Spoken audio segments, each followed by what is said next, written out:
Handa na ba ang inyong mga puso para sa isang kwentong susubok sa inyong pananaw tungkol sa pag-ibig at pagpaparaya? Halina't pakinggan natin ang isang salaysay na magpapatunay na kung minsan, ang pinakamalaking laban ay hindi nangyayari sa labas ng tahanan, kundi sa loob mismo nito. Sabi nila, ang pagtitiis ng isang babae ay tanda ng kanyang walang hanggang pagmamahal. Pero paano kung ang pagtitiis na yon ang unti-unting pumapatay sa kanyang kaluluwa? Ano ang mangyayari kapag ang isang pusong matagal nang nagbibigay ay napagod ng umunawa at nagsabing, "Tama na"? Lumagapak sa sahig na gawa sa mamahaling nara ang maliit na travel bag ni Hiraya. Ang tunog niyon ay tila isang malakas na sampal sa katahimikan ng malapalasyong bahay ng mga Delmar. Ngunit hindi ang ingay ng bumagsak na bag ang umalingaw-ngaw sa pandinig ni Hiraya, kundi ang nakabibinging katahimikan mula sa kanyang asawa, si Lino, na nakatayo sa tabi ng kanyang ina na si Imelda. "Hindi ka aalis." Ang tinig ni Imelda ay sintigas ng bakal, puno ng awtoridad na sanay si Hiraya na sundin sa loob ng 5 taon. Nakapamaywang ito, ang mga matay nag-aapoy sa galit habang nakaturo sa bag na inihagis niya. "May sakit ang anak mo, Hiraya, at mas uunahin mo pa ang pagbisita sa nanay mo kaysa sa responsibilidad mo rito? Anong klaseng ina ka?" Pinigilan ni Hiraya ang panginginig ng kanyang mga labi. Bawat salitang binitiwan ng kanyang biyenan ay parang lason na unti-unting kumakalat sa kanyang sistema. "Mama, nilalagnat lang po si Sinag kagabi. Ngayon po ay magaling na siya at mahimbing na natutulog." Mahinahon niyang paliwanag, pilit na pinapakalma ang sarili. "At may sakit din po si nanay. Kailangan niya ako. 1 araw lang po ang hinihingi ko." "1 araw?" Umismid si Imelda. "Sa 1 araw, maraming maaaring mangyari. Paano kung mabinat ang apo ko? Paano kung hanapin ka niya? Walang utang na loob. Matapos kitang patirahin dito sa Casa del Mar, bigyan ng magandang buhay na hindi mo naranasan kailanman, ito ang isusukli mo sa akin?" Ang bawat salita ay isang dagok. Ang magandang buhay na sinasabi nito ay isang kulungang ginto, kung saan bawat kilos niya ay binabantayan, bawat desisyon niya ay pinapakialaman, at bawat piraso ng kanyang pagkatao ay unti-unting dinudurog. Sa gitna ng desperasyon, napabaling ang mga mata ni Hiraya sa kanyang asawa. Naghahanap ng tulong, naghahanap ng kakampi. "Lino," halos pabulong na tawag niya. "Pakiusap, kausapin mo si Mama." Lumapit si Lino. Sa isang saglit, umasa si Hiraya. Hinawakan nito ang kanyang kamay. Ang palad nito'y mainit, ngunit ang init na yon ay hindi umabot sa puso ni Hiraya na nanlalamig na. "Hira, mahal," malumanay na sabi ni Lino, ngunit ang mga mata nito ay nakaiwas, nakatingin sa sahig. "Makinig ka na lang kay Mama. Para rin naman sa atin ito, para kay Sinag." Sa mga salitang yon, gumuho ang lahat. Ang huling sinulid ng pag-asa na pinanghahawakan ni Hiraya ay naputol. Tinitigan niya ang kanyang asawa, ang lalaking pinangakuan niya sa harap ng dambana. Tinitigan niya ang mga mata nito at ang nakita niya ay isang malaking kawalan. Walang pagtatanggol, walang pag-ibig, walang Lino. Tanging anino lamang ng kanyang ina. Isang nakapapasong kirot ang gumuhit sa kanyang dibdib na mabilis na napalitan ng isang kakaibang kapayapaan. Isang malinaw at malamig na pagtanggap sa katotohanan. Hindi na siya nagsalita. Dahan-dahan niyang binawi ang kanyang kamay mula sa pagkakahawak ni Lino. Yumuko siya, hindi dahil sa pagsuko, kundi para damputin ang travel bag na nasa sahig. Ang bawat hibla ng tela niyon ay tila sumisimbolo sa kanyang dignidad na matagal nang nayurakan. Pinagpagan niya ito na para bang inaalis ang dumi at saka siya tumayo ng tuwid. Sa unang pagkakataon, sa loob ng 5 taon, hindi takot o pagmamakaawa ang laman ng kanyang mga mata, kundi isang matatag na desisyon. Hindi na niya tinignan pa si Lino o si Imelda. Walang salitang namutawi sa kanyang bibig. Nagsimula siyang maglakad patungo sa pinto. Ang bawat hakbang ay mabigat ngunit tiyak. Ang bawat yabag sa makintab na sahig ay isang deklarasyon ng kanyang paglaya. Saan ka pupunta? Bastos kang bata ka. Bumalik ka rito? Sigaw ni Imelda mula sa kanyang likuran. Hindi siya lumingon. Nagpatuloy siya sa paglalakad. Hiraya! Narinig niyang tawag ni Lino. Ngunit ang boses nito'y walang lakas, walang paninindigan. Binuksan niya ang pinto. Ang sikat ng araw mula sa labas ay tila sumalubong sa kanya, isang pangako ng bagong umaga. At pagkatapos, isinara niya ito, kalabog. Ang malakas na tunog ng pagsasara ng pinto ay nag-iwan ng matinding katahimikan sa loob ng Casa del Mar. Sa labas, nakatayo si Hiraya, yakap ang kanyang bag. Sa unang pagkakataon, hindi siya sumunod. At sa pagsara ng pinto, alam niyang may isinara rin siyang isang kabanata ng kanyang buhay magpakailanman. May mga pinto tayong isinasara hindi para tapusin ang isang kabanata, kundi para bigyan ng sarili ng pagkakataong magsimula ng panibago. Ngunit ang unang hakbang palabas sa nakasanayan ay laging puno ng takot at pag-aalinlangan. Para kay Hiraya, ang pagsakay sa isang tricycle palayo sa Villa Calinaw ay hindi lang isang simpleng pag-alis. Ito ay isang paglalakbay, pabalik sa isang lugar kung saan ang pagmamahal ay hindi nanunumbat at ang pag-unawa ay hindi kailangang ipagmakaawa. Ang bawat pag-alog ng sinasakyan niyang tricycle ay tila gumigising sa bawat himay-maway ng kanyang pagod na katawan. Nakatanaw lamang si Hiraya sa labas, pinagmamasdan ang mga pamilyar na tanawin ng bayang tila naging banyaga sa kanya. Ang hangin na humahampas sa kanyang mukha ay malamig, ngunit hindi nito kayang palamigin ang apoy na nagsisimulang mag-alab sa kanyang dibdib. Isang apoy na pinaghalong galit, sakit, at isang kakatwang pakiramdam ng kalayaan. Ilang minuto pa at huminto ang tricycle sa tapat ng isang maliit ngunit malinis na bahay. Ang bakod na kawayan ay may kalumaan na at ang mga halaman sa munting hardin ay simple lamang. Ngunit para kay Hiraya, ang lugar na ito ay mas enggrande pa kaysa sa Casa del Mar. Ito ang kanyang tahanan, ang tunay niyang tahanan. Bumaba siya at nagbayad. Sa pagpihit niya sa kinakalawang na trangka, isang pamilyar na figura ang lumabas mula sa pinto. Ang kanyang ina, si Luz Salcedo. May bahid ng pag-aalala ang mukha nito, ngunit nang magtama ang kanilang mga mata, napalitan iyon ng walang kapantay na pagmamahal.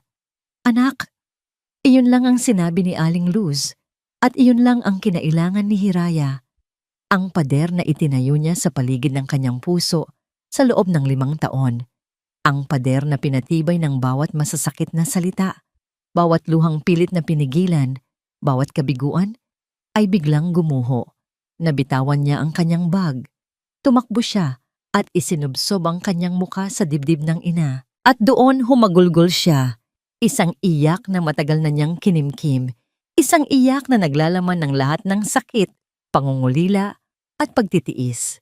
Naramdaman niya ang mga braso ng ina na yumakap sa kanya ng mahigpit. Isang yakap na nagsasabing, "Nandito ako. Ligtas ka." Shh!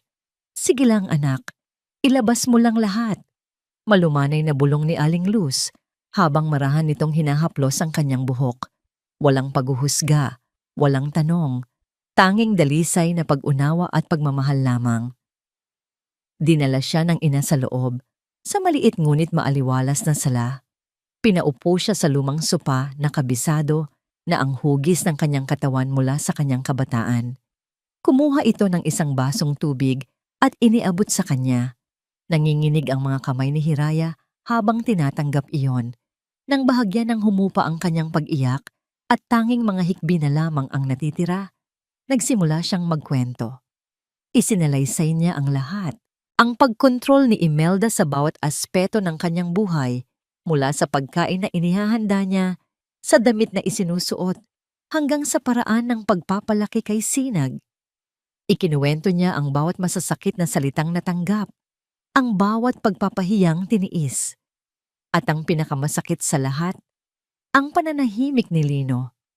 Ang pagiging anino lamang nito na laging kumakampi sa ina na iniiwan siyang mag-isang harapin ng lahat. Si Aling Luz ay nakinig lamang. Ang tanging ginawa nito ay ang hawakan ng kanyang kamay. Pinipisil ito sa tuwing may namumuong luha sa mata ng anak. Sa bawat salitang lumalabas sa bibig ni Hiraya, tila may nababawas na tinik sa kanyang dibdib. Nang matapos siya, isang mahabang katahimikan ang namayani. Hindi ito katahimikang nakakabingi, kundi isang katahimikang nagbibigay ng espasyo para sa paghilom. Iginala ni Hiraya ang kanyang mga mata sa paligid. Ang kanyang tingin ay napadpad sa pader. Nakasabit pa rin doon ang mga luma niyang ipininta noong dalaga pa siya. Mga larawan ng karagatan, ng mga bulaklak, ng isang babaeng nakatingin sa abot tanaw, puno ng pag-asa at pangarap. Isang paalala ng kung sino siya bago siya naging si Gingara del Mar. Isang paalala sa Hiraya na may mga pangarap. Hindi kanila pag-aari anak, basag ni Aling Luz sa katahimikan. Ang tinig nito ay mahinahon, ngunit may bigat. Ang puso mo, ang pagkatao mo, ay sayo lamang. Huwag mong hayaang angkinin nila iyan. Sa mga sandaling iyon, isang malinaw na desisyon ang nabuo sa isip ni Hiraya. Ngunit bago pa niya ito mais sa tinig, tumunog ang kanyang telepono. Nanginginig niyang kinuha ito mula sa kanyang bulsa. Pangalan ni Diwa, ang matalik niyang kaibigan, ang nakarehistro sa screen. "Hello!" Sagot niya, ang boses ay garalgal pa rin. "Hira, nasaan ka? Tumawag si Lino sa akin, hinahanap ka. Anong nangyari?" Nag-aalalang tanong ni Diwa mula sa kabilang linya. "Umalis ako, Diwa. Hindi ko na kaya," sagot ni Hiraya, at muling namuo ang luha sa kanyang mga mata. "Mabuti naman," ang hindi niya inaasahang sagot ni Diwa. "Mabuti naman at natauhan ka na rin. Huwag kang iiyak lang dyan, Hiraya. Magpakatatag ka. Ipakita mong hindi ka nilalaruan." Ang matapang na boses ng kaibigan ay nagbigay sa kanya ng karagdagang lakas. Ngunit habang sila'y nag-uusap, isa pang tawag ang pumasok. Call waiting. Napahinto siya nang makita ang pangalan ni Lino. "Diwa, teka lang. Tumatawag si Lino." Paalam niya. "Huwag mong sagutin kung hindi ka pa handa," babala ni Diwa. "Kailangan ko," sabi ni Hiraya, at tinanggap ang tawag. Huminga siya ng malalim. "Hello?" Walang pag-aalala. Walang pagtatanong kung kumusta na siya. Ang narinig niya mula sa kabilang linya ay isang boses na malamig at may bahid ng inis. Isang boses na sanay na siyang naririnig. "Umuwi ka na." Galit na galit si Mama. Ang bawat metro na tinatahak ng tricycle pabalik sa Villa Calinaw ay parang 1 kilometrong paglalakbay patungo sa bibig ng bulkan.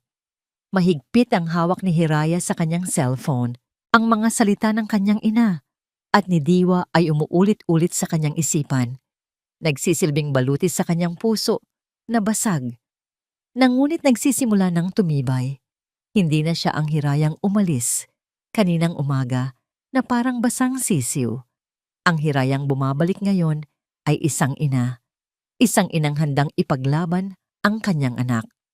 Pagbaba niya sa tapat ng malaking tarangkahan ng Casa del Mar, huminga siya ng malalim. Ang bahay na dati niyang tinitingala bilang simbolo ng pangarap ay ngayoy isa na lamang malaking istrukturang bato, malamig at walang buhay. Pagpasok niya sa pinto, ang eksena sa sala ay tila isang nakahandang dula. Nakaupo si Imelda sa paborito nitong silyon, ang reyna sa kanyang trono. Sa tabi nito, nakatayo si Lino, ang tapat nitong alagad. Ang kanilang mga mata ay sabay na napako sa kanya, puno ng pag-aakusa. Mabuti naman at naisipan mong bumalik. Sarkastikong bungad ni Imelda. Ang boses nito ay parang yelong gumuguhit sa sahig. Akala ko ay tuluyan mo nang tinalikuran ng iyong pamilya para sa walang kwenta mong paglalakbay. Hindi sumagot si Hiraya. Dumiretso ang tingin niya sa hagdanan. Iniisip ang kanyang anak na si Sinag. Nasaan si Sinag? Akyatin ko na siya. Huwag.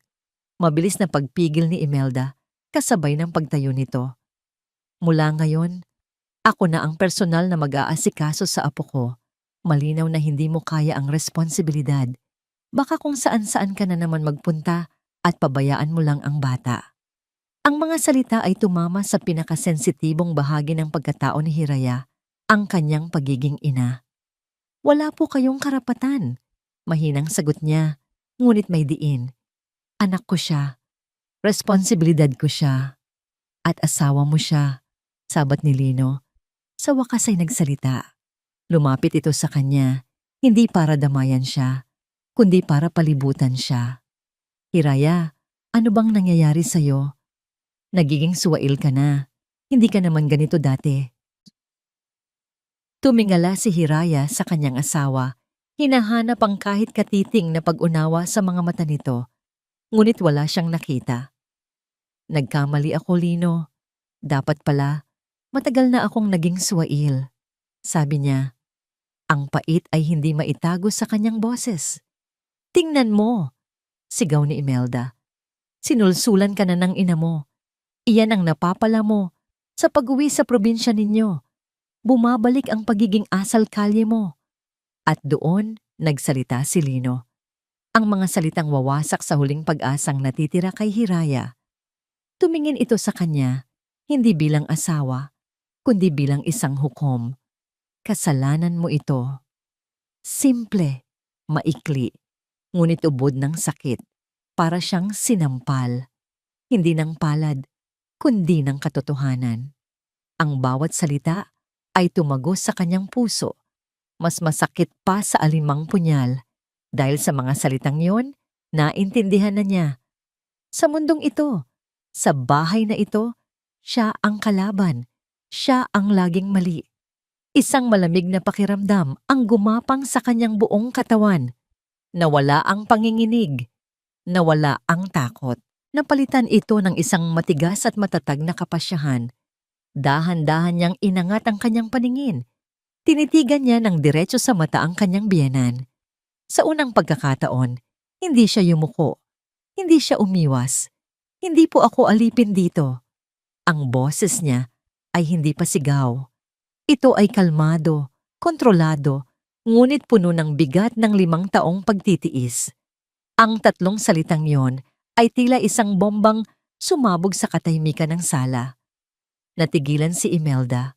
Maging si Lino ay nagulat sa biglaang pagbabago ng kanyang asawa. Ngunit mabilis na nakabawi si Imelda. Isang mapanganib na ngiti ang sumilay sa mga labi nito. Isang ngangiting nagbabadya ng panganib. Lumapit ito sa kanya, ang mga matay nang hahamak. Tama ka, hindi ka alipin, sabi nito sa isang mapanganib na bulong. Dahil ang mga alipin may halaga. Ikaw? Wala. Humakbang ito palapit pa, ang muka ay ilang pulgada na lang mula sa kanya. Kung ayaw mo rito, malaya kang umalis. Pero ang apo ko, dito lang siya. Di umakyat si Hiraya sa kanyang silid na parang isang multo. Ang bawat salita ni Imelda ay isang matulis na karit na nakatutok sa kanyang lalamunan. Ang apo ko, dito lang siya. Ang mga salitang yon ay umalingaw-ngaw sa kanyang isipan, paulit-ulit, na tila isang sumpa. Hindi na ito tungkol sa nasaktang pagkatao niya o sa nawawalang pagmamahal ni Lino. Tungkol na ito kay Sinag, ang kanyang anak, ang kanyang buhay. Naupo siya sa gilid ng kama. Ang mga kamay ay nanginginig sa takot at kawalan ng pag-asa. Paano niya lalabanan ang isang halimaw na tulad ni Imelda Del Mar, isang babaeng may pera, impluwensya, at hawak sa leeg, ang sarili nitong anak. Anong panlaban niya? Sa gitna ng kanyang pag-iisip, kinuha niya ang kanyang telepono. Isang pangalan lang ang pumasok sa isip niya, si Diwa.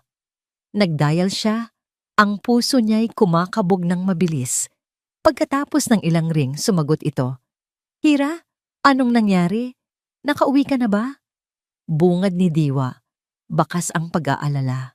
Huminga ng malalim si Hiraya bago magsalita. Diwa, gusto nilang kunin si Sinag sa akin. Ang mga salita ay halos hindi lumabas. Tila may bumabara sa kanyang lalamunan. Narinig niya ang matalas na pagbuntong hininga ni Diwa sa kabilang linya. Sinasabi ko na nga ba, iyan ang alas nilalaban sa'yo. Hiraya, makinig kang mabuti sa akin. Sabi nito, ang boses ay naging seryoso at diretso, tulad ng isang general na nagbibigay ng utos. Hindi ka pwedeng magpatalo sa takot. Kailangan mong lumaban. At para lumaban, kailangan mo ng armas. Pero anong armas, Diwa? Wala akong pera. Wala akong kapangyarihan. Mayroon kang katotohanan, mariing sagot ni Diwa. Pero sa korte, ang katotohanan ay walang silbi kung walang ebidensya. Ang ginagawa nila sa'yo, iyang araw-araw na panlalait at pagpapahirap sa emosyon mo, may pangalan yan sa batas. Psychological abuse. Kailangan mong patunayan yan. Kailangan mong mag-ipon ng ebidensya. Paano? Isang sandaling katahimikan. At pagkatapos ay sinabi ni Diwa ang mga salitang magpapabago sa lahat. I-record mo sila, Hira. Gamitin mo yung cellphone mo. Bawat pagtaas nila ng boses, bawat panunumbat, bawat masasakit na salita. I-record mo. Huwag mong hahayaang mawala sa hangin ang mga yon. Gawin mo silang bala. Pagkatapos ng tawag, matagal na nakatitig si Hiraya sa kanyang telepono. Ang maliit na bagay na yon ay hindi na lang isang paraan para makipag-usap. Ito na ngayon ang kanyang tanging pag-asa, ang kanyang lihim na sandata. Kinabukasan, sa oras ng paghahanda ng tanghalian, isinagawa ni Hiraya ang kanyang plano. Pumasok siya sa kusina. Ang puso niya'y dumadagundong sa kanyang dibdib. Dahan-dahan niyang kinuha ang telepono mula sa kanyang bulsa. Nanginginig ang kanyang mga kamay habang pinipindot ang record button. Itinago niya ito sa bulsa ng kanyang apron. Tinitiyak na ang mikropono ay nakaharap sa labas. Ilang sandali pa, pumasok si Imelda sa kusina. Nakapamaywang at may matalas na tingin. Anong ulam? Siguraduhin mong masustansya iyan at hindi puro kamahalan na wala namang lasa. Bungad nito. Sinisiyasat ang bawat galaw niya. Sinigang na baboy po, Mama. Sagot ni Hiraya. Pilit na pinapakalma ang kanyang boses. Sinigang na naman. Umismid ito. Hindi ka na ba marunong magluto ng iba? Sayang ang perang ipinapamili ni Lino kung lagi na lang ganyan ang lulutuin mo. O baka naman tinitipid mo kami para may maipadala ka sa pamilya mo. Bawat salita ay parang karayom, ngunit tiniis ni Hiraya. Nagpatuloy siya sa paghiwa ng mga gulay. Ang isip ay nasa teleponong nagre-record sa kanyang bulsa. Pagkatapos ng tanghalian, nang mahimbing nang natutulog si Sinag para sa kanyang siesta at si Imelda ay nasa silid nito, nagkulong si Hiraya sa banyo. Isinaksak niya ang earphones sa kanyang telepono. Nanginginig ang daliri niya habang pinipindot ang play at narinig niya ang malamig at mapanghusgang boses ng kanyang biyenan. Ang sarili niyang mahinahon at nagpipigil na sagot, malinaw. Bawat salita ay nakatatak na. Hindi na ito isang masamang alaala lamang. Isa na itong katibayan, isang katotohanang hindi na maitatanggi. Habang nakikinig, isang kakaibang pakiramdam ang dumaloy sa kanya. Nandoon pa rin ang takot, ngunit sa ilalim nito may sumisibol na bago, isang kislap ng kapangyarihan. Hindi na siya ganap na walang magawa. Sa wakas, mayroon na siyang panlaban. Gabi na nang umuwi si Lino, may dala itong isang paper bag mula sa isang mamahaling department store. Inabot niya ito kay Hiraya, isang bagong bestida, isang mamahaling pabango. Para sa'yo, mahal. Peace offering. Sabi nito na may pilit na ngiti. Pasensya na kanina. Alam mo naman si Mama. Tinitigan lang ni Hiraya ang mga regalo. Dati, ang mga ganitong bagay ay magpapakilig sa kanya. Ngayon, ang mga ito'y parang pampalubag loob na walang halaga. Isang paraan para bilhin ang kanyang katahimikan. Salamat, tipid niyang sagot. Ganyan lang ba? Tanong ni Lino, bahagyang nadismaya. Hira, mag-usap naman tayo ng maayos. Ayusin natin to. Kinuha ni Lino ang kanyang telepono na nakapatong sa mesa para i-silent ito. Ngunit sa pag-ilaw ng screen, sa isang saglit na hindi sinasadya, isang notifikasyon ang lumitaw. Bago ito mabilis na inalis ni Lino. Ngunit nakita ni Hiraya, malinaw na nabasa niya ang preview ng mensahe mula sa isang pangalang hindi niya kilala. Miss you, Lino. See you tomorrow? Ang bestida at pabango ay nakapatong pa rin sa ibabaw ng kama. Hindi ginalaw. Ang mga ito'y tila isang insulto, isang palamuti sa ibabaw ng nabubulok na katotohanan. Hindi natulog si Hiraya ng gabing iyon. Bawat paghilik ni Lino sa kanyang tabi ay parang isang talim na humihiwa sa kanyang dibdib. Ang bawat paghinga nito ay isang paalala ng kasinungalingang ibinubuga nito kasama ng hangin. Miss you, Lino. See you tomorrow. Ang mga salita ay nakaukit sa kanyang isipan. Sino ang babaeng yon? Kailan pa ito nagsimula? Ang mga tanong ay parang mga asidong dahan-dahang tumutunaw sa anumang natitirang pagmamahal sa kanyang puso. Ang pagmamahal ay napalitan ng isang mapanganib na binhi ng pagdududa, isang binhing kailangan niyang diligan ng katotohanan, gaano man ito kasakit. Kinabukasan, kumilos siyang parang walang nangyari. Naghanda siya ng almusal, inasikaso si Sinag, at hinarap ang mga mapanuring mata ni Imelda. Ngunit sa likod ng kanyang mga ngiti at mahinahong pagkilos, ang kanyang isip ay nagtatrabaho na parang isang detektib. Naghihintay siya ng tamang pagkakataon. Dumating iyon ng hapon. Pagod na umuwi si Lino mula sa opisina at dumiretso sa pagtulog para sa isang maikling siesta. Sa ibaba, abala si Imelda sa pakikipag-usap sa telepono sa isa sa mga amiga nito. Si Sinag ay tahimik na naglalaro sa kanyang silid. Ito na ang pagkakataon. Dahan-dahan, pumasok si Hiraya sa kanilang silid. Ang puso niya ay kumakarera. Nakita niya ang wallet ni Lino na nakapatong sa bedside table, katabi ng cellphones nito. Ito ang unang hakbang. Ang paghalungkat sa gamit ng asawa ay isang bagay na hindi niya naisip na gagawin kailanman. Ngunit hindi na siya ang dating Hiraya. Nanginginig ang kanyang mga kamay habang binubuksan ang wallet. Sa loob, nakita niya ang mga credit card, kaunting pera, at isang luma nilang litrato noong bago pa lang silang magkasintahan. Masaya at walang muwang. Isang kirot ang dumaan sa kanyang puso, ngunit ipinagpatuloy niya. Sa isang lihim na bulsa, may nakita siyang mga resibo. Ang una ay mula sa isang mamahaling restaurant na hindi pa niya napupuntahan para sa 2 tao. Ang petsa ay noong 1 linggo, sa araw na sinabi ni Lino na may overtime siya sa trabaho. Ang ikalawa ay mas masakit. Resibo mula sa isang hotel. Isang deluxe room para sa isang day use. Ang petsa ay noong nakaraang buwan, sa araw na nagpaalam si Linong may business trip sa kalapit na probinsya. Napahawak si Hiraya sa kanyang bibig upang pigilan ang isang hikbi. Ang ebidensya ay malamig at malinaw, ngunit kailangan pa niya ng isa pa. Ang pinakamatibay sa lahat, ang kanyang mga mata ay napunta sa cellphone ni Lino. Ito na ang huling pinto. Ang pinto patungo sa impyerno. Alam niyang mali.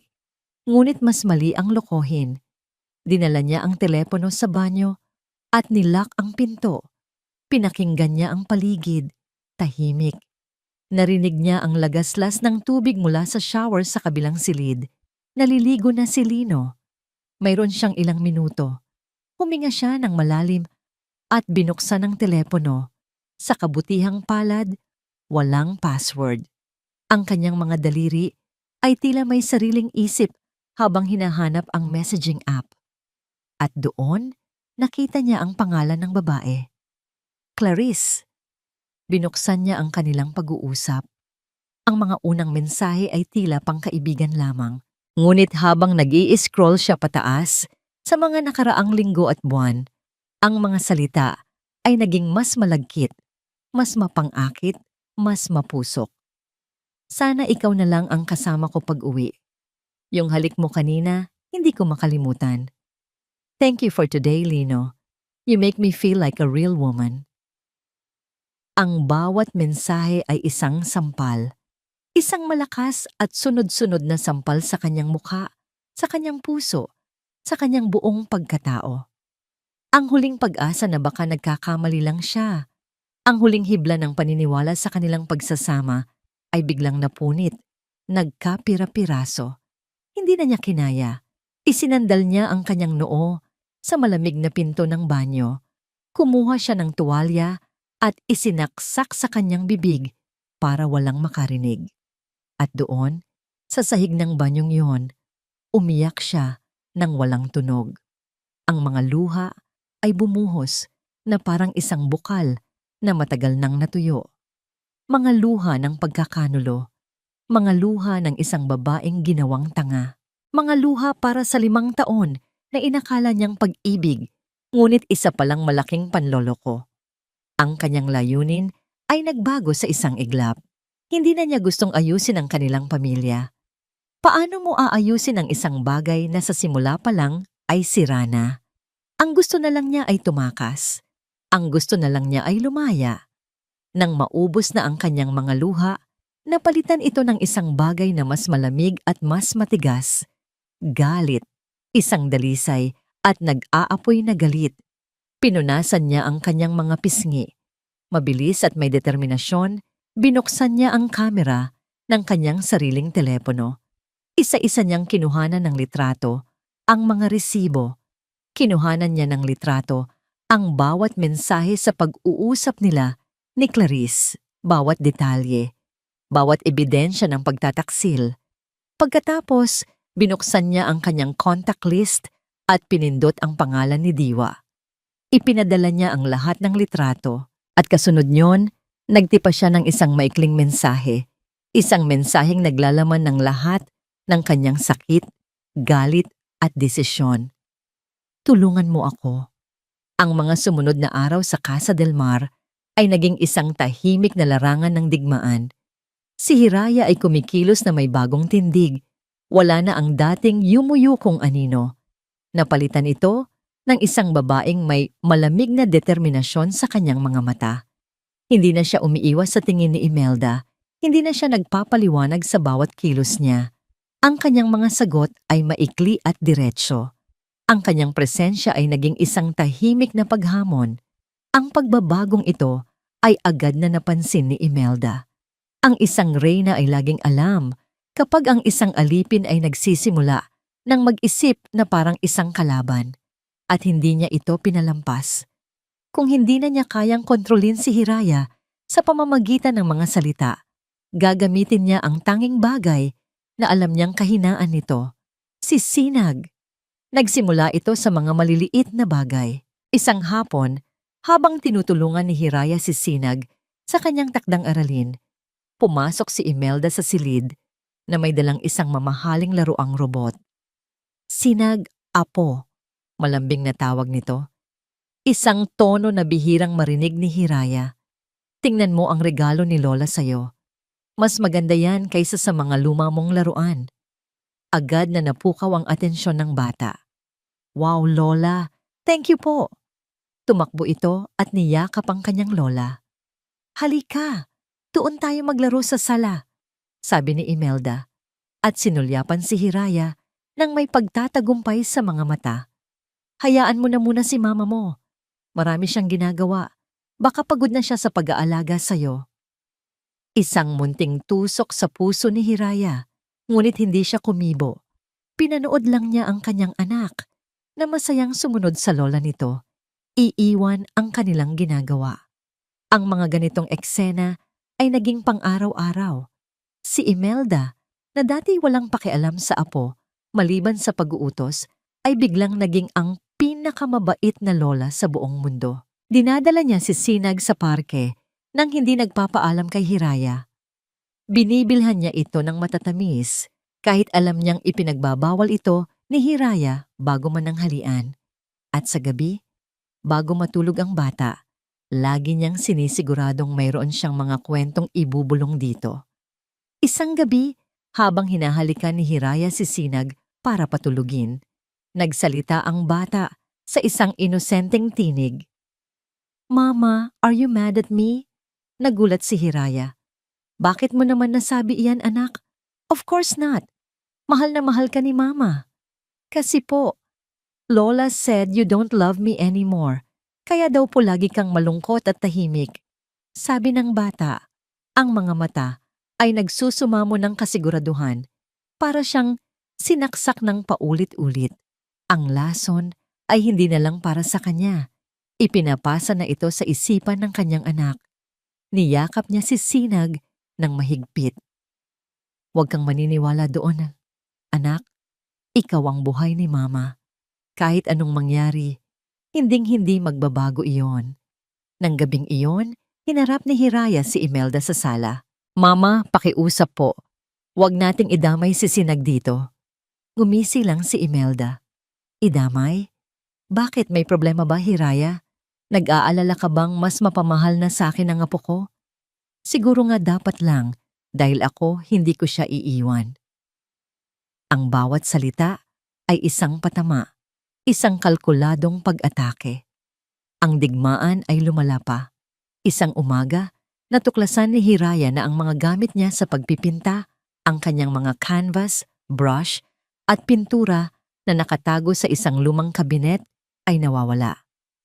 "Nasaan po ang mga gamit ko?" tanong niya kay Imelda. "Ah, iyon ba?" Sagot nito habang nagbabasa ng dyaryo, hindi man lang nag-aangat ng tingin. "Naipamigay ko na sa magbobote. Mga basura lang naman yon, nakakalat lang. Kailangan natin ng espasyo para sa mga bagong laruan ni Sinag." Hindi na napigilan ni Hiraya ang sarili. "Karapatan ko po iyon. Bakit ninyo pinakialaman?" "Hanggat nakatira ka sa bahay ko," sabi ni Imelda. Sa wakas ay ibinaba ang dyaryo at tinitigan siya ng may pagbabanta. "Lahat ng bagay dito, kabilang ka, ay pag-aari ko." Sa gitna ng lahat ng ito, si Lino ay nanatiling bulag at bingi. Para sa kanya, ang kanyang ina ay naglalambing lang sa apo at si Hiraya ay nagiging praning lang. Ayaw niyang makita ang katotohanan dahil ang pagharap dito ay mangangailangan ng paninindigan, isang bagay na wala siya. Isang araw, pag-uwi ni Hiraya mula sa palengke, napansin niya ang isang bagay na bago. Sa sulok ng sala, malapit sa kisame, may isang maliit at itim na bagay na nakakabit. Isang maliit na ilaw na kumukurap, isang security camera, at ang lente nito ay nakatutok ng diretso sa pangkalahatang bahagi ng bahay. Sa sofa, sa hapagkainan, sa lugar kung saan sila madalas na nagkakasagutan. Nanlamig ang buo niyang katawan. Hindi na lang siya bilanggo. Isa na rin siyang specimen sa ilalim ng mikroskopyo.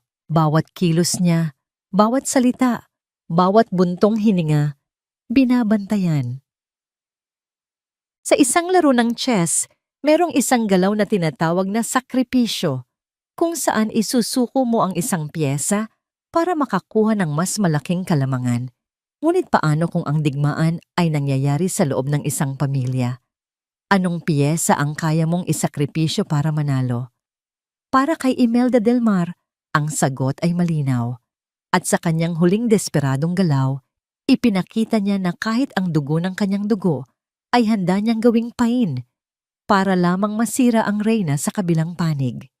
Ang araw na yon ay kaarawan ng isang malayong kamag-anak ng mga Del Mar. Nagpasya si Imelda na magdaos ng isang maliit na salo-salo sa kanilang bahay. Para sa mga bisita, Ito ay isang masayang pagtitipon. Para kay Hiraya, ito ay isa na namang entablado kung saan kailangan niyang gampanan ang papel ng isang perpektong asawa at manugang. Habang abala siya sa pag-aasikaso sa mga bisita, ang kanyang mga mata ay hindi nawawala kay Sinag na masayang naglalaro sa hardin. Ang presensya ng security camera sa sala ay laging nasa likod ng kanyang isipan, isang paalala na siya ay patuloy na binabantayan. Ang isa sa mga pagkaing inihanda ni Hiraya ay ang kanyang espesyal na fish cakes, paborito ni Lino. Ngunit alam niyang hindi ito maaaring kainin ni Sinag. Ang bata ay may mild allergy sa ilang uri ng seafood. Hindi ito nakamamatay, ngunit nagdudulot ito ng matinding pangangati, pamamantal sa balat, at hirap sa paghinga. Ito ay isang bagay na paulit-ulit niyang ipinapaalala sa buong pamilya. Hiraya, kumuha ka pa ng yelo sa kusina. Utos ni Imelda sa gitna ng kasiyahan. Ang boses ay matamis, ngunit may diin. Opo, Mama, sagot niya. Bago umalis, lumingon siya kay Sinag na papalapit na sa lamesa ng mga pagkain. Sinag, baby, remember what Mama said, okay? No fish cakes for you. Yes, Mama.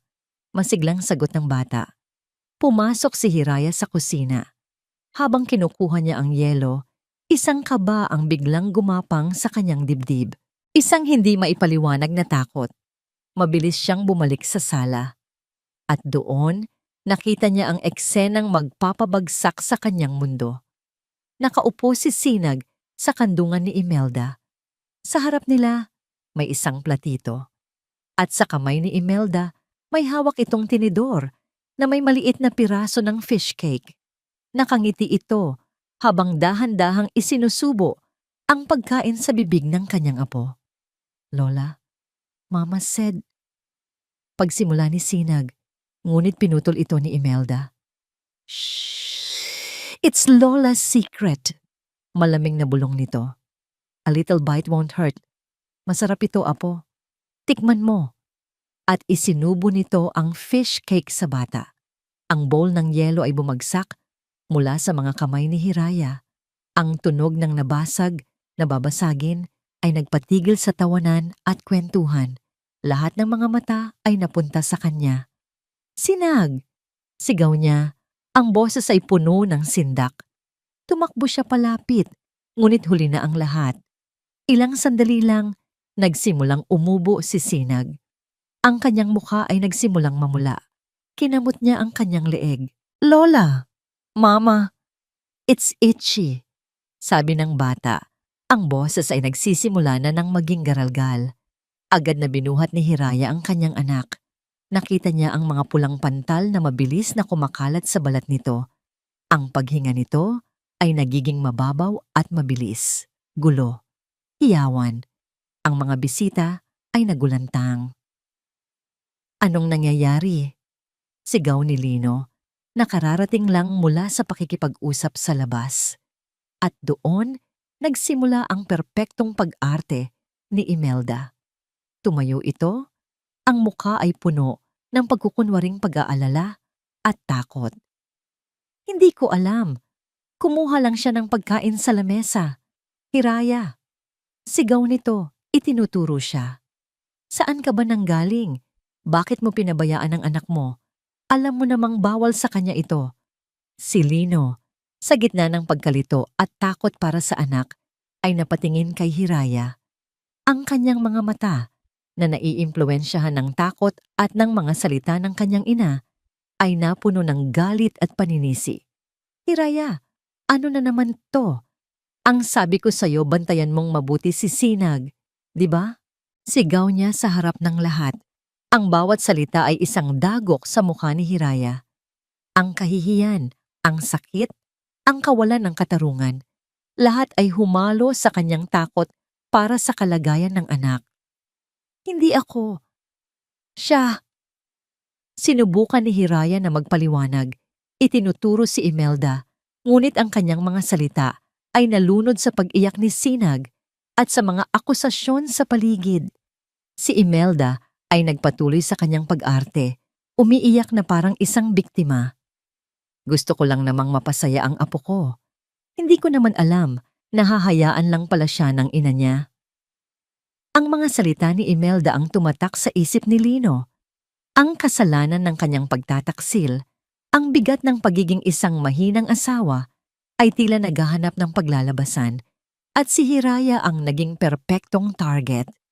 Para siyang isang hayop na nasugatan at sa halip na harapin ang tunay na panganib, ang kinakagat niya ay ang pinakamalapit sa kanya.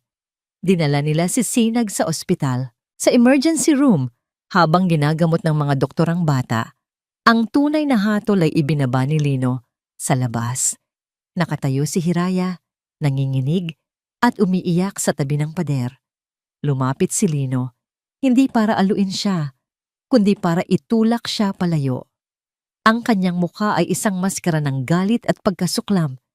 Hindi ko alam kung anong nangyayari sa'yo, Hiraya. Nasisiraan ka na yata ng bait. Sabi niya, ang boses ay malamig at walang anumang emosyon. Baka kailangan mo munang lumayo. Itinuro niya ang daan palabas ng ospital. Ang kanyang daliri ay parang isang sandatang nakatutok sa dibdib ni Hiraya. Umalis ka muna. Palayasin mo muna ang kamalasan mo sa bahay na ito. Ang bawat salita ay tumama kay Hiraya na parang isang malakas na suntok sa sikmura. Ang hangin ay tila naubos sa kanyang mga baga. Tinitigan niya ang kanyang asawa, ang lalaking minahal niya, ang ama ng kanyang anak, at ang nakita niya ay isang estranghero. Isang estrangherong puno ng puot na ang mga mata ay sumisisi sa kanya para sa isang kasalanang hindi niya ginawa. Sa likuran ni Lino, nakita niya si Imelda na nakatayo, nakatingin sa kanya. Sa isang saglit, sa ilalim ng maliwanag na ilaw ng ospital, nakita ni Hiraya ang isang bagay sa mga mata ng kanyang biyenan. Hindi pag-aalala, hindi takot, kundi isang malamig at kalkuladong pagtatagumpay. At sa sandaling iyon, naintindihan na niya ang lahat. Hindi ito aksidente, isa itong plano, isang perpektong bitag. At siya tulad ng isang maamong tupa ay pumasok dito nang walang kamalay-malay. Lino! Sinubukan niyang magsalita. Ang boses ay basag at puno ng hindi makapaniwalang sakit. Hindi ko kasalanan. Huwag ka nang magpaliwanag. Putol ni Lino. Ang boses ay umalingaw-ngaw sa tahimik na pasilyo. Nakita ng lahat. Pinabayaan mo ang anak natin. Muntik mo na siyang mapahamak. Hindi na niya kayang makipagtalo. Wala nang lakas na natitira sa kanya. Ang katawan niya ay parang isang basahang piniga hanggang sa huling patak. Ang tanging nagpapatayo sa kanya ay ang manipis na hibla ng pag-asa na makita si Sinag, ngunit maging iyon ay ipinagkait sa kanya. Huwag kang mag-alala, sabi ni Lino. Ang boses ay puno ng pangungutya. Kami na ng mama ang bahala kay Sinag. Mas ligtas siya sa amin. Mas ligtas siya kapag malayo sa'yo. Iyon na ang huling dagok. Ang mga salitang iyon ay ang balang tuluyang pumatay sa anumang natitirang pagmamahal o paggalang niya para kay Lino. Tumalikod si Hiraya. Hindi na siya nagsalita.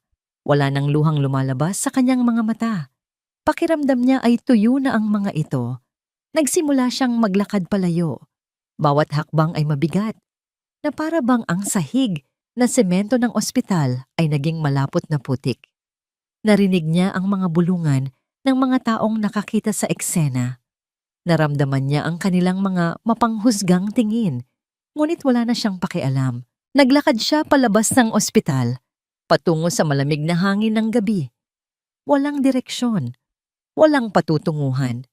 Ang tanging dala niya ay ang damit na suot niya, ang kanyang telepono sa bulsa, at ang isang pusong basag na basag at dinurog hanggang sa maging pulbosa.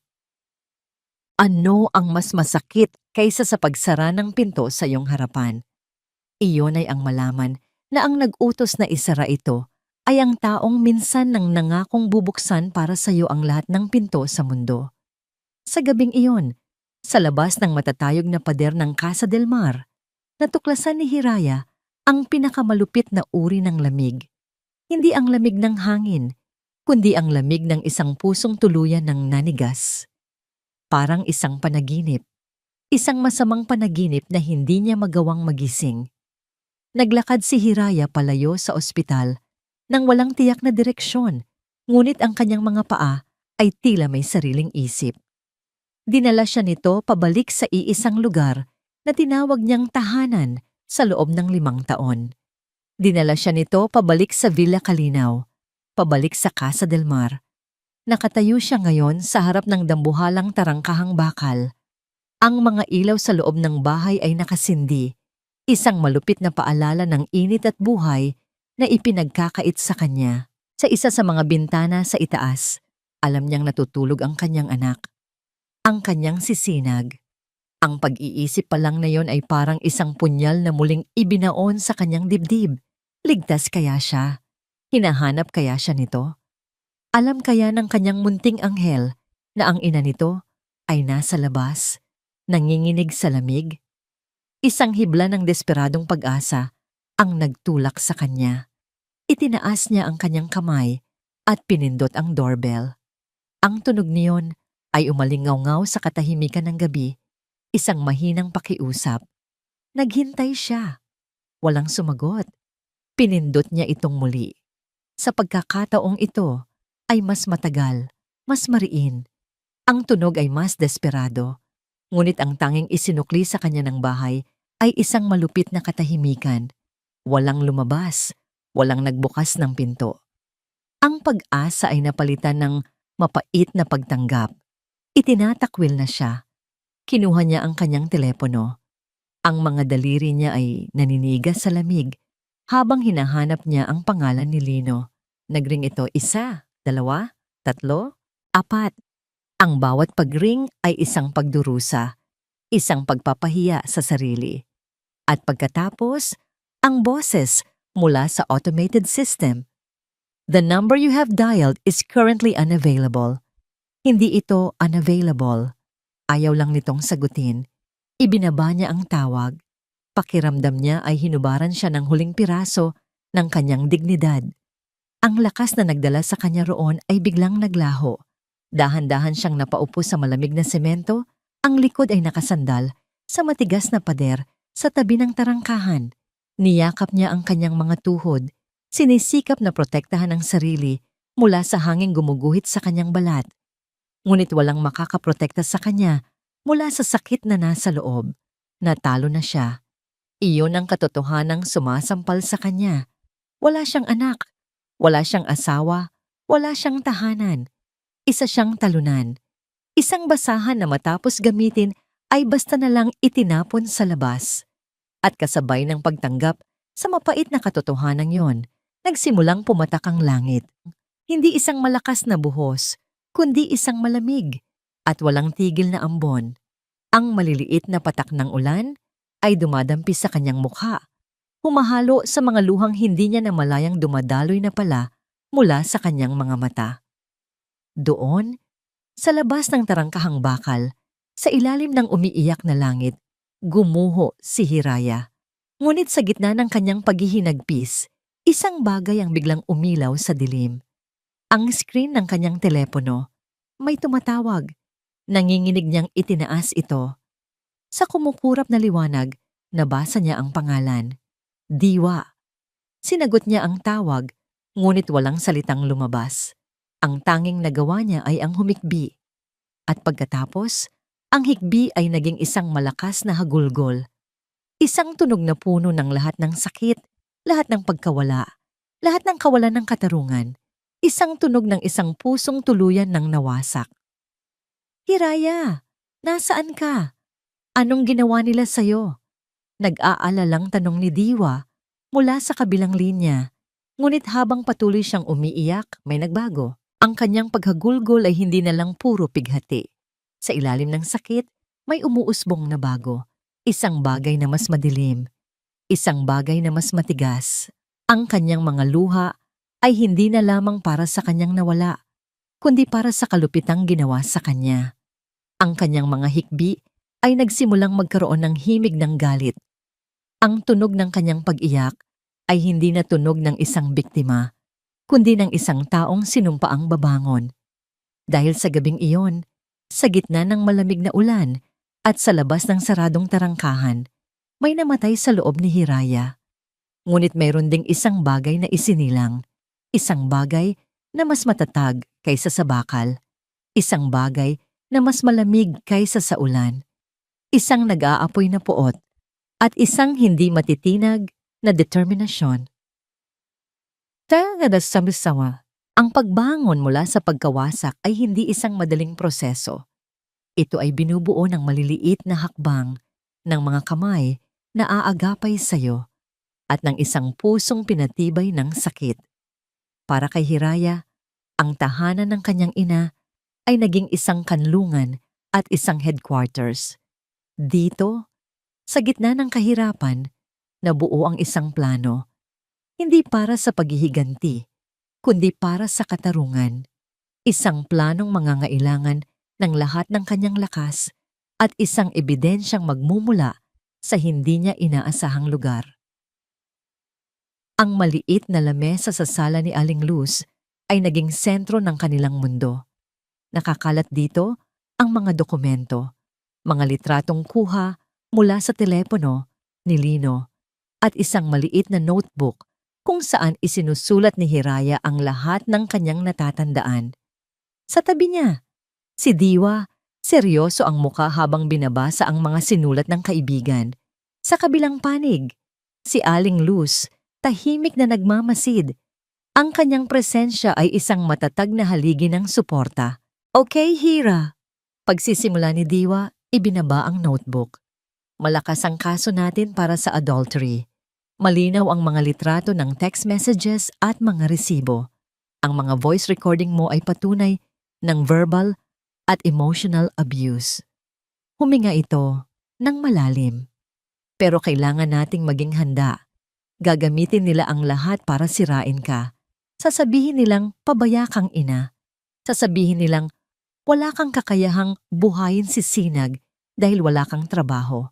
Ilalabas nila ang bawat maliit na pagkakamali mo. Gagawin ka nilang kontrabida sa sarili mong kwento. Tumingin si Diwa sa mga mata ni Hiraya. Kaya mo ba? Dahil sa oras na isampa natin to, wala nang atrasan. Magiging madugo ito. Walang pag-aalinlangan sa mga mata ni Hiraya. Ang mga luha ay naubos na, napalitan na ito ng bakal. Para kay Sinag, kakayanin ko ang lahat. Matatag niyang sagot. Isang problema na lang ang kanilang kinakaharap. Ang pinakamalaki sa lahat, ang pera. Ang pagkuha ng isang mahusay na abogado ay magastos. Ang pagharap sa pamilyang Del Mar sa korte ay isang laban na nangangailangan ng malaking pondo. Sa sandaling iyon, tumayo si Aling Luz. Walang imik itong pumasok sa kanyang silid. Pagbalik nito, may dala na itong isang maliit at lumang kahon na gawa sa kahoy. Ang kanyang alkansya ng mga alaala. Dahan-dahan niya itong binuksan. Sa loob, nakalatag sa pulang pelus ang iilang piraso ng alahas na naipundar niya sa buong buhay niya. Ang kanyang wedding ring, isang pares ng hikaw na bigay ng yumaong asawa, at isang kwintas na may maliit na perlas. Nay, nagsimulang tumutol si Hiraya, ang puso niya ay pinipiga. Shh, anak, sabi ni Aling Luz, hinawakan ang kamay ni Hiraya. Kinuha nito ang mga alahas at inilagay sa palad ng anak. Walang halaga ang mga ito kumpara sa'yo at sa apo ko. Ang mga ito ay mga bagay lang. Ang pamilya, iyan ang tunay na yaman. Ibenta mo. Gamitin mo para makuha ang nararapat sa inyo. Niyakap ni Hiraya ang ina. Ang mga luha ng pasasalamat ay sa wakas ay bumalik. Ito ang suportang hindi niya kailanman nakuha sa Casa del Mar. Habang tinitingnan ni Hiraya ang mga ebidensyang nakalatag sa mesa, Isang bagay ang bumabagabag sa kanya. Malakas ang lahat ng ito, Diwa. Pero ang insidente sa ospital, iyon ang gagamitin nilang pinakamalaking alawas laban sa akin. Paano ko mapapatunayan na hindi ko kasalanan ang nangyari? Natahimik sila. Iyon nga ang kanilang pinakamalaking butas. Salita niya laban sa salita ni Imelda. At bigla, isang imahe ang pumasok sa isip ni Hiraya. Isang maliit na itim na bagay. Isang kumukurap na ilaw sa sulok ng kanilang sala. Ang pakiramdam na laging binabantayan. Yung security camera. Halos pabulong niyang sabi. Nagkatinginan sila ni Diwa. Anong camera? Tanong ni Diwa. Biglang naging alerto. Nagpakabit si Imelda ng kamera sa sala mga ilang linggo na ang nakalipas. Nakatutok ito sa buong lugar.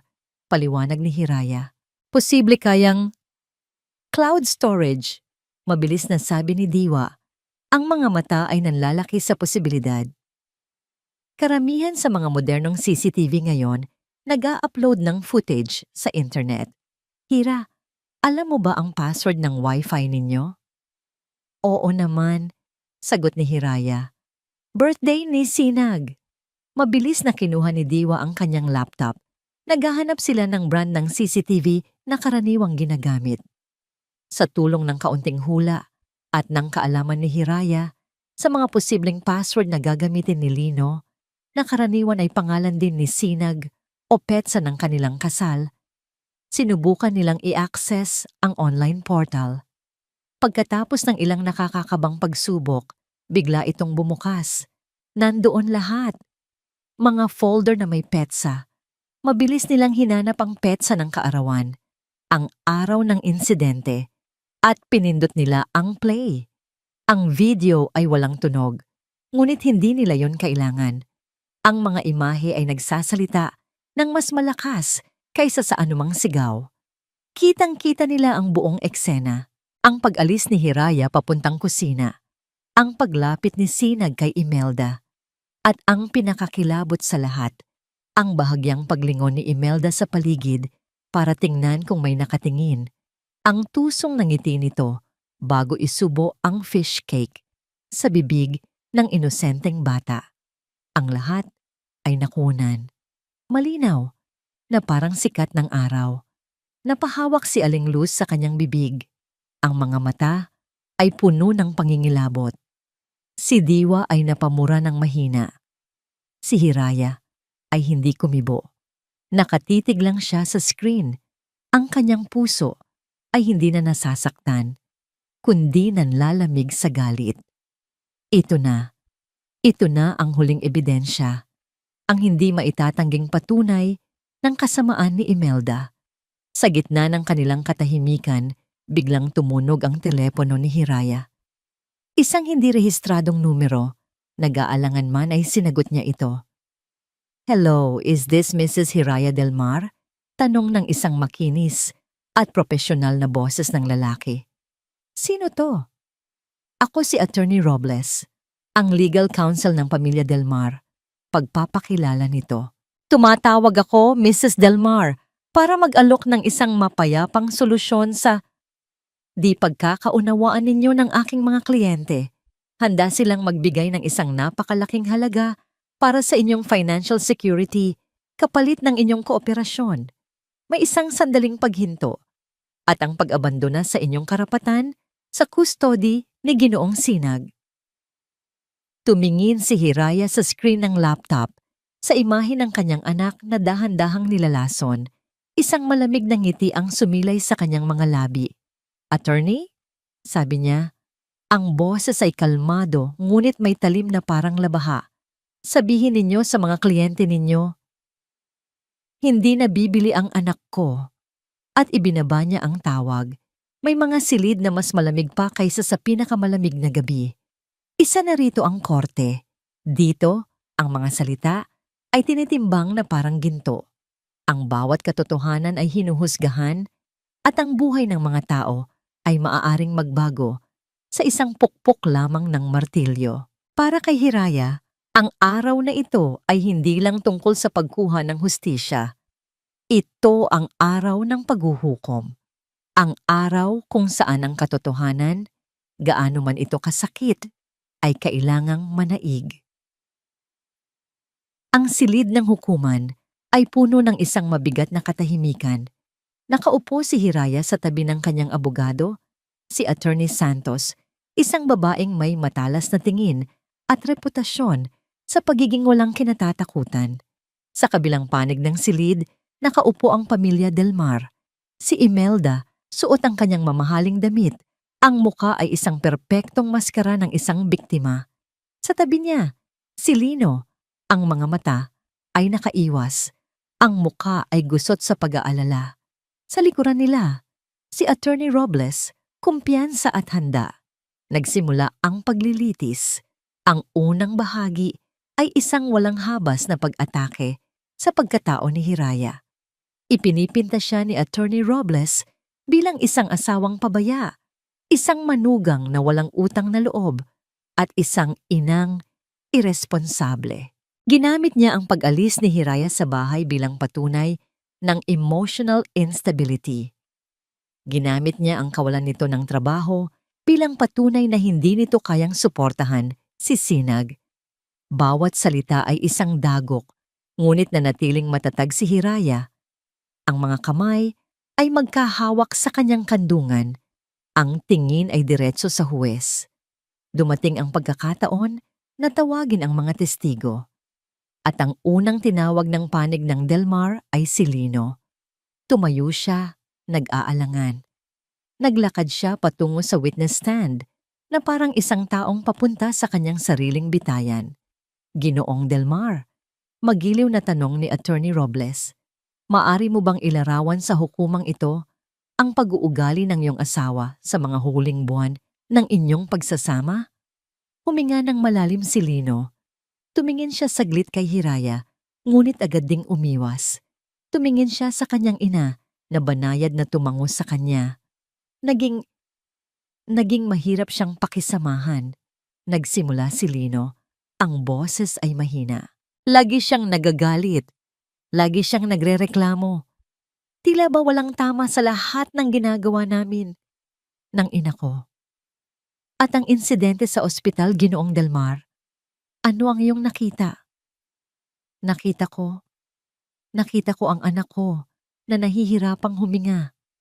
Sabi ni Lino, ang boses ay nanginginig na. At si Hiraya, wala siya. Pinabayaan niya ang aming anak. Ang bawat salita ay kasinungalingan, ngunit sa paraan ng pagkakasabi ni Lino, ito ay naging isang makapaniwalang katotohanan. Naramdaman ni Hiraya ang mga mata ng mga tao sa silid na nakatutok sa kanya, puno ng paghusga. Ngunit hindi siya kumibo. Naghintay siya. Nang matapos ang panig nila, oras na para kay Attorney Santos. Your Honor, sabi niya, tumayo ng may awtoridad. Wala na po kaming ibang tatawaging testigo, ngunit meron po kaming isang huling ebidensya na nais naming ipresenta sa hukumang ito. Nagkatinginan si Attorney Robles at si Imelda. May bahid ng pagtataka sa kanilang mga mukha. Isang malaking screen ang inilabas at inilagay sa harap ng lahat. Ang ebidensyang ito, Your Honor, ay isang video footage na nakuha mula sa isang security camera na naka-install sa loob mismo ng tahanan ng mga Del Mar sa araw mismo ng insidente. Sa pagkarinig nito, biglang naniga si Imelda sa kanyang upuan. Ang kulay sa kanyang mukha ay unti-unting nawala. Napatingin siya kay Lino na ngayon ay nakatingin din sa kanya. Ang mukha ay puno ng pagkalito at pinindot ni Attorney Santos ang play. Isang nakabibinging katahimikan ang bumalot sa buong silid hukuman. Ang tanging maririnig ay ang mahinang ugong ng projector. Sa screen, ang sala ng Casa Del Mar ay lumitaw. Ang masayang pagtitipon. At pagkatapos, ang eksena. Si Hiraya, papasok sa kusina. Si Sinag, lumalapit kay Imelda. Si Imelda, lumingon sa paligid. Ang tusong ng ngiti. Ang fish cake na isinubo sa bata. Ang lahat ay malinaw, hindi mapagkakaila. Isang tahimik na pelikula ng kalupitan. Narinig ang mga mahihinang bulungan at gasp mula sa mga tao sa gallery. Ngunit ang pinakamalakas na tunog ay ang katahimikan mula sa mesa ng mga Delmar. Dahan-dahang lumingon si Lino sa kanyang ina. Ang kanyang mukha ay hindi na nagpapakita ng galit o pagkalito. Ito ay isang maskara ng purong pangingilabot. Ang realisasyon, ang kakilakilabot na katotohanan ay dahan-dahang lumulunod sa kanya. Tila ba sa unang pagkakataon, nakita niya ang tunay na halimaw na matagal nang nagtatago sa likod ng mukha ng kanyang ina. Hindi, bulong niya. Mama, anong ginawa mo? Ngunit si Imelda ay hindi na siya pinansin. Ang kanyang mga mata ay nanlilisik, nakatutok kay Hiraya. Ang maskara ng pagiging biktima ay tuluyan ng nalaglag, inilalantad ang galit at pagkasuklam sa ilalim nito. Bigla itong tumayo. Kasalanan niya ang lahat. Sigaw nito. Itinuturo si Hiraya. Ang boses ay matinis at puno ng kamandag. Mula nang dumating ang babaeng yan, sinira niya ang pamilya ko. Inagaw niya ang anak ko. Ahas siya. Ahas. Order in the court. Order in the court. Sigaw ng huwes. Malakas na ipinupukpok ang kanyang martilyo. Ngunit hindi na mapigilan si Imelda. Tuluyan na itong nawala sa sarili. Nagwawala ito. Sumisigaw ng mga walang basehang akusasyon hanggang sa kailangan na siyang hawakan ng mga gwardiya ng korte. Sa gitna ng kaguluhan, ang mga mata ni Hiraya at Lino ay muling nagtama. Sa pagkakataong ito, nakita ni Hiraya ang lahat sa mga mata ng kanyang asawa. Ang pagsisisi, ang kahihiyan, ang sakit ng katotohanang huli na niyang nalaman. Habang inilalabas si Imelda na patuloy na sumisigaw, muling ipinukpok ng huwes ang kanyang martilyo, mas malakas sa pagkakataong ito. Ang tunog ay yumanig sa buong silid, nagpapatahimik sa lahat.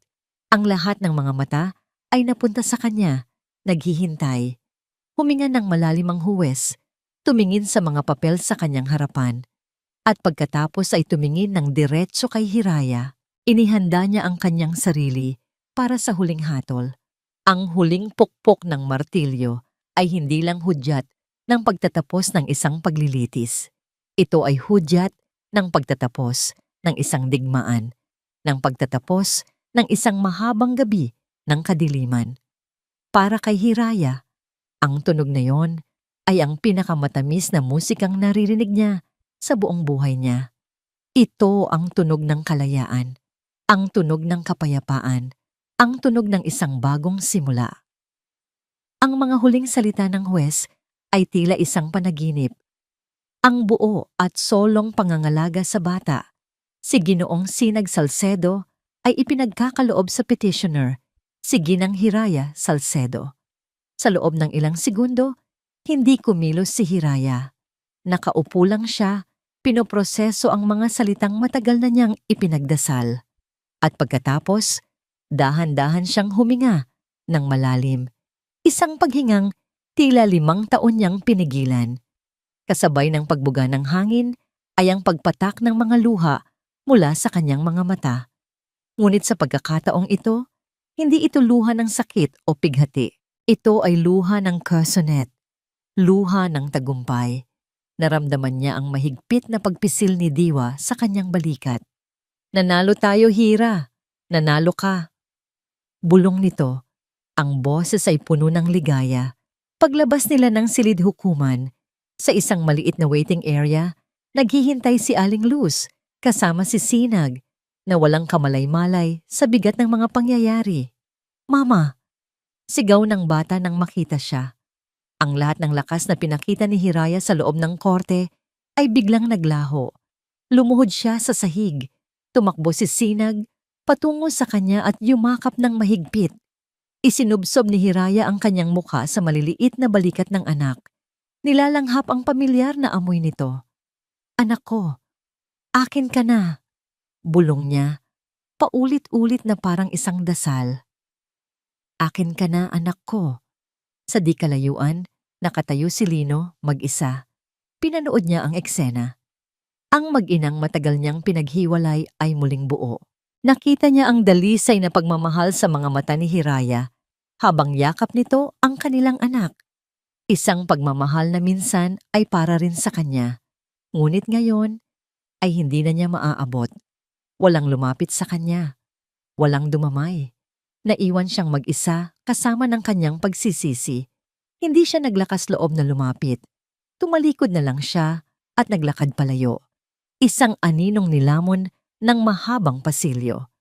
Makalipas ang 2 araw, nagkita sila sa huling pagkakataon. Sa isang maliit at tahimik na coffee shop, malayo sa mga mapanghusgang mata ng Villa Calinaw. Dumating si Hiraya.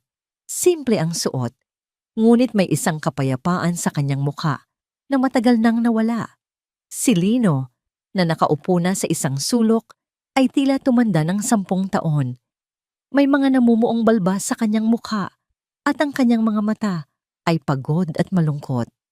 "Salamat sa pagdating mo," bungad nito.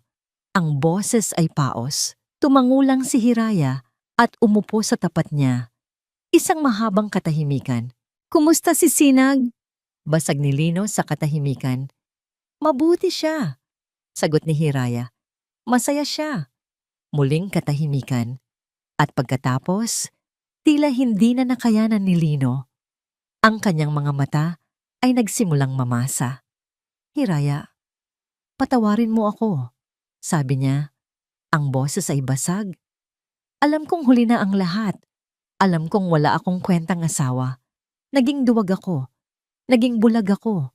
Dapat ipinagtanggol kita. Dapat pinrotektahan ko kayo ni Sinag. Patawarin mo ako sa lahat." Tinitigan siya ni Hiraya. Sa unang pagkakataon, wala na siyang naramdamang galit. Wala nang puot. Ang nararamdaman na lang niya ay isang malalim na awa. "Matagal na kitang pinatawad, Lino," mahinahon niyang sabi. Isang kislap ng pag-asa ang sumilay sa mga mata ni Lino. "Kung ganon, maaari pa ba nating—" Umiling si Hiraya. Isang malungkot, ngunit matatag na ngiti sa kanyang mga labi. Ang pagpapatawad ay hindi nangangahulugang kailangan nating bumalik. Pinatawad kita hindi para sa'yo, kundi para sa sarili ko. Para makalaya na ako sa sakit. Para makapagsimula na kaming muli ni Sinag. Ang pag-asa sa mukha ni Lino ay dahan-dahang namatay, napalitan ng mapait na pagtanggap. "Karapat-dapat lang ako," bulong nito. "Ito ang kabayaran." Tumayo si Hiraya. "Kailangan na naming umalis." "Saan kayo pupunta?" "Malayo dito," sagot niya. "Sa isang lugar kung saan makakapagsimula kami ng tahimik, kung saan ang pangalan namin ay hindi Edelmar." Tumayo na rin si Lino. Sa huling pagkakataon, tinitigan niya ang babaeng minsan niyang sinumpaang mamahalin habang buhay. "Paalam, Hiraya." "Paalam, Lino." Tumalikod si Hiraya at hindi na lumingon pa. Kinabukasan, ang maliit na kotse na nabili mula sa perang pinagbentahan ng mga alahas ni Aling Luz ay puno na ng kanilang mga gamit. Si Sinag ay masayang nakaupo sa passenger seat. Sabik sa kanilang adventure, si Hiraya ang nasa driver's seat. Pinaandar niya ang makina. Habang dahan-dahan nilang tinatahak ang daan palabas ng Villa Calinaw, sumulyap siya sa rearview mirror. Doon, nakita niya ang papaliit na imahe ng bayang nagbigay sa kanya ng matinding sakit, ngunit nagturo rin sa kanya kung paano maging matatag. Saglit lang ang kanyang pagsulyap, at pagkatapos, ibinaling niya ang kanyang tingin sa harap, sa mahabang daan na naghihintay para sa kanila. Ang bawat pagtatapos ay isang binhi ng panibagong simula. Ang bawat sugat na naghilom ay nag-iiwan ng isang pilat na magpapaalala hindi ng sakit, kundi ng katatagang natutunan. Para kay Hiraya at sa kanyang anak, ang pag-alis sa Villa Calinaw ay hindi isang pagtakas, kundi isang paglalakbay patungo sa isang pangakong sila mismo ang lumikha. Isang pangako ng kapayapaan, kalayaan, at isang buhay kung saan ang pagmamahal ay hindi na kailanman kailangang ipaglaban. Ilang buwan ang lumipas. Ang sikat ng araw ay malayang pumapasok sa malaking bintana ng isang maliit ngunit maaliwalas na apartment. Hindi ito kasing laki ng Casa del Mar, ni wala itong mamahaling kasangkapan, ngunit ang bawat sulok nito ay puno ng init at buhay. May amoy ng bagong timplang kape sa hangin at ang mahinang tunog ng musika mula sa isang lumang radyo. Dito, ang katahimikan ay hindi nakakabingi. Ito ay mapayapa. Sa isang sulok, malapit sa bintana, nakaupo si Hiraya sa harap ng isang puting canvas. Ang kanyang buhok ay nakatali lang ng simple. Suot niya ay isang lumang t-shirt na may mga mantsa ng pintura. Sa kanyang kamay, hawak niya ang isang brush.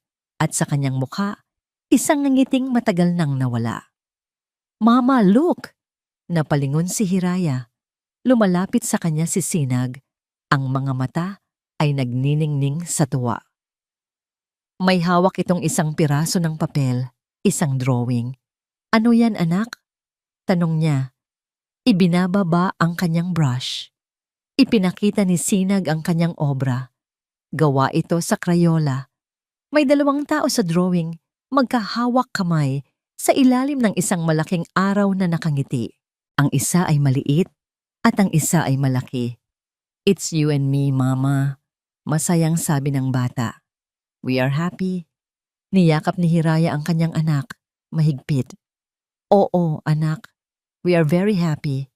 Bulong niya, pinipigilan ang luhang namumuo sa kanyang mga mata. Luha ng purong kaligayahan. Sa nakalipas na mga buwan, unti-unti nilang binuo ang kanilang bagong mundo. Sa tulong ng perang natira at ng kaunting suporta mula sa kanyang ina, nakahanap sila ng mauupahan sa isang syudad kung saan walang nakakakilala sa kanila. At dito, muling natagpuan ni Hiraya ang kanyang sarili. Nagbukas siya ng isang maliit na online art shop. Sa simula, iilan lang ang nakakapansin, ngunit hindi siya sumuko. Ipininta niya ang lahat ng emosyon na kanyang kinimkim, ang sakit, ang pag-asa, ang paglaya. At dahan-dahan, ang kanyang sining ay nagsimulang makahanap ng mga pusong nakakaintindi. Habang nakayakap pa rin sa kanya si Sinag, isang pamilyar na tunog ang narinig niya mula sa kanyang laptop na nasa lamesa. Isang ting. "Mama, you have a message," sabi ni Sinag. Dahan-dahan silang lumapit sa laptop. Binuksan ni Hiraya ang kanyang email at doon, nabasa niya ang isang mensahe na nagpakabog sa kanyang puso. Subject, Order Confirmation. "Dear Ms. Hiraya Salcedo, good day. We are happy to inform you that your painting, Bagong Umaga Padaiba Ko, has been sold. Congratulations on your first sale." Napatitig si Hiraya sa screen ang kanyang unang obra na nabenta. Hindi ito tungkol sa pera. Ito ay tungkol sa pagpapatunay. Isang patunay na ang kanyang mga pangarap, ang kanyang pagkatao na sinubukang ibaon at durugin ng iba, ay may halaga. Na siya, bilang si Hiraya ay may halaga.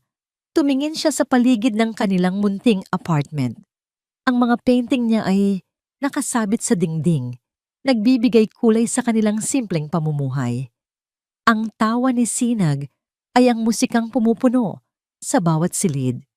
Ang sikat ng araw na dumadampi sa kanyang balat ay isang pangako ng walang katapusang pag-asa. Dito, hindi siya si Jeng Del Mar, hindi siya ang manugang ni Imelda o ang asawa ni Lino. Dito, siya si Hiraya, isang ina, isang pintor, isang babaeng nakipaglaban, nadapa, ngunit muling bumangon, mas buo at mas matatag kaysa dati. Lumapit siya sa bintana at binuksan ito ng maluwag. Ang sariwang hangin ay pumasok, hinahaplos ang kanyang mukha. Tumingin siya sa asul na kalangitan, sa mga ulap na malayang naglalakbay. Huminga siya ng malalim, isang paghingang puno ng pasasalamat at kapayapaan. Nahanap na niya ang kahulugan ng kanyang pangalan.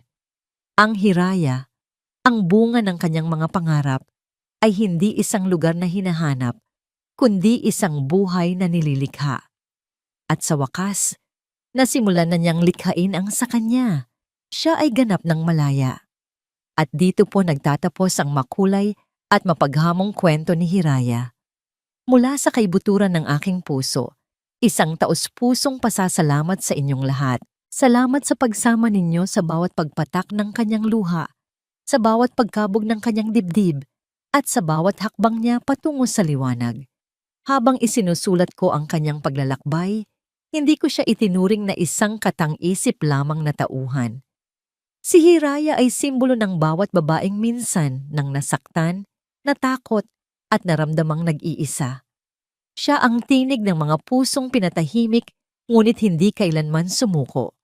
Ang kanyang kwento ay isang paalala sa ating lahat na ang tunay na pag-ibig ay hindi kailanman ng aabuso o naninikil.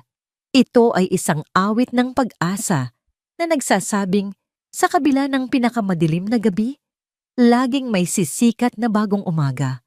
Ito ay isang testamento sa lakas na matatagpuan sa loob ng bawat isa sa atin, ang lakas na bumangon, lumaban, at piliin ang sarili. Ngayon, nais kong marinig ang inyong tinig. Ano ang pinakapumatak na aral sa inyo mula sa kwento ni Hiraya? Nagkaroon na ba kayo ng pagkakataong maging Hiraya sa inyong sariling buhay? Ibahagi ninyo sa amin ang inyong mga saloobin sa comment section. Muli, maraming salamat sa inyong oras, sa inyong mga puso, at sa inyong pakikinig. Hanggang sa muli nating pagkikita sa panibagong paglalakbay ng puso.